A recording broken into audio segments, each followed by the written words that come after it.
বাংলাদেশে জঙ্গি আছে, কিন্তু এখানে দুটো এক্সট্রিম আছে। আমি দুটো এক্সট্রিমের কথা বলি।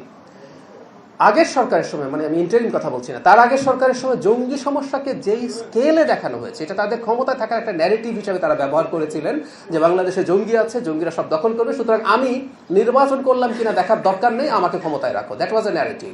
এটা এক্সিজারেটেড হয়েছিল ওই সরকারের সময়। পরবর্তীতে যে সরকারের সময়, ইন্টারিমের সময়, এই আলাপ কেউ কেউ করার চেষ্টা করেছে যে বাংলাদেশে কোনো জঙ্গি নেই। এটাও আরেকটা এক্সট্রিম, এটাও ভুল কথা। বাংলাদেশে একটা পর্যায়ে মিলিটেন্সি, জঙ্গিবাদ ছিল, আছে। সেটাকে আমরা আসলে কমব্যাট করতে চাই। এবার এই সতর্কতার মানে হচ্ছে এটা খানিকটা ঝুঁকি তৈরি করেছে, কারণ 1.5 বছর ইন্টারিম সরকারের সময় আমরা খেয়াল করেছি এই প্রবণতার মানুষদের অনেক বেশি সংগঠিত হওয়া বা পাবলিকলি আসা বা ওপেনলি আসার প্রবণতা তৈরি হয়েছিল। সেটারই খানিকটা ইম্প্যাক্ট আমরা বলতে পারি। এই সরকার এগুলো কমব্যাট করবে। জনগণকে এটুকু বলতে চাই, এই ঝুঁকি এমন না যে এটার জন্য ভয় পেতে হবে, কিন্তু সেই পুরনো কথা, আমরা যদি কোনো একটা সংকটকে বা ডিজিজকে স্বীকার না করি, ওটা চিকিৎসা হবে না। সো ইটস দেয়ার, আমরা এটাকে একেবারে শূন্যের কোঠায় নামিয়ে আনার চেষ্টা করব। কিছু মানুষ বেরিয়েছিলেন, এখন সরকারের নিয়মিত কাজ, এটা একদম নিয়মিত কর্মকাণ্ডের বা কাজের পার্ট যে সরকার এগুলো কমব্যাট করবে। কারণ বাংলাদেশে এই ধরনের একটা প্রবণতা, এভাবে আমরা যদি চিন্তা করি, এটা সরকারের জন্য কোনো কমফোর্টেবল ব্যাপার না, জনগণের জন্য তো নাই। নিজের ও পরিবারের নিরাপত্তায় সব সময়ই থাকুন আপোষহীন। নিরাপত্তায় আপোষ নয়, ঘরে রাখুন আরএফএল ল্যাডার। খুবই ভালো প্রশ্ন।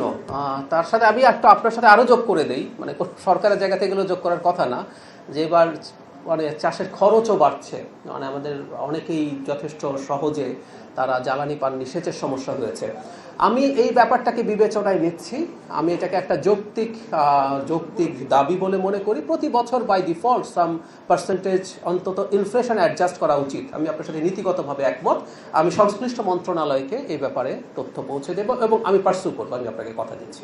আচ্ছা, আগে একটা জিনিস একটু বলে রাখা ভালো, আমি আজকে ডিসিশন নিয়ে এসেছিলাম, আপনাদের প্রশ্নটা আমি আবার নিজে মুখে বলবো, কারণ আমি দেখেছি অনেকে লাইভে প্রশ্নটা শুনছেন না, সো আমি ভুলে গেছি।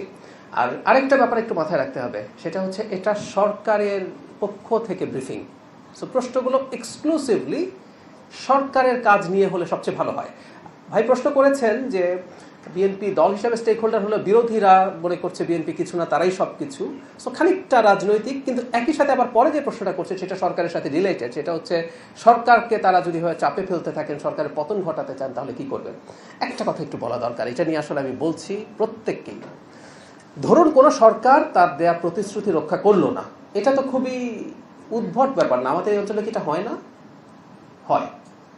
এই সরকার কি এখন পর্যন্ত তার দেয়া কোনো কথা রক্ষা করেনি? আমার উত্তর হচ্ছে এটা ভুল। রক্ষা করছে, কিন্তু তর্কের খাতিরে আবারও বলছি, প্লিজ ফটোকার্ড লিখে দিবেন আপনারা, এরপর আমি বলেছি সরকার রক্ষা করে নাই। না, আমি এরকম কিছু বলছি না। এই যে দেখেন কত উল্টোপাল্টা কথা বলতে হচ্ছে জাস্ট বিকজ এই ধরনের ফটোকার্ড হয়।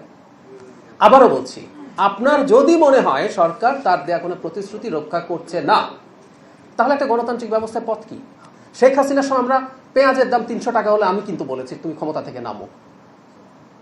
পেঁয়াজের দাম 300 টাকা, তার মানেটা হচ্ছে এই স্মরণ করিয়ে দেয়া তুমি অবৈধভাবে ক্ষমতায় আছো। সো যত কিছু সমস্যা হবে আমি এটা ধরে তোমার পতন চাইবো, কিন্তু এটা একটা বৈধ সরকার। সো বৈধ সরকারকে ডিল করার প্রসেস হচ্ছে নির্বাচন।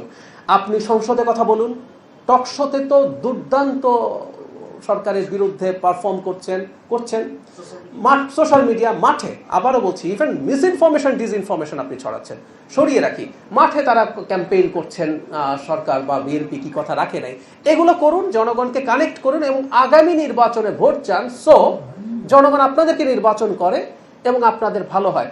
আমি তো বরং এটা মনে করি সরকার কিছু কাজ করছে না, এটা সরকারকে করানোর চাইতে আপনি হাতে রাখেন, এটা আপনার জন্য সুবিধা, এটা নিয়ে আপনি রাজনীতি করতে পারবেন, সরকারকে ক্রমাগত চাপে ফেলতে পারবেন।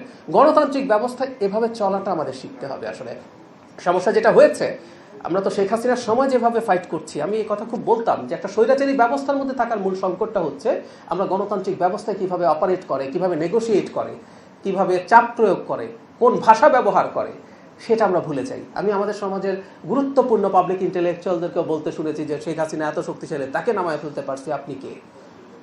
এটা ভাষা হওয়া উচিত না।